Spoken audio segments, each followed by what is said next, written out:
Hi, I'm Naomi with the Naomi Butler Show. You can't see my face, but I'm showing you a real close-up of where I had the crackle area on the energy painting. And this is, I know it's got my shadow in it, sorry.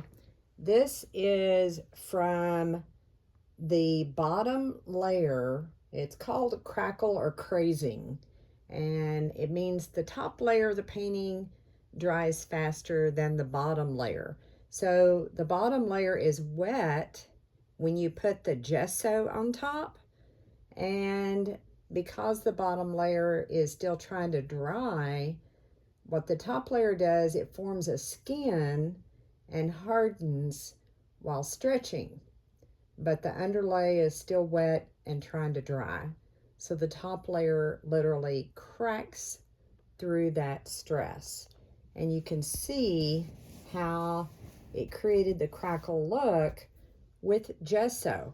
And so the paint underneath this was still wet when I applied the gesso, and then the gesso was drying faster than that bottom layer.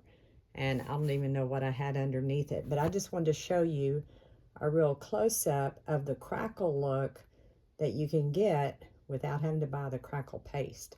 I hope that helps, and I will see you on the next one. The next video, I'm going to show you how to fix a hole, if you will, or a tear in your canvas, and it was on a painting I already did, so I'm going to teach you how to fix that. So I hope you enjoyed this, and that way you can have fun creating a crackle look with just gesso.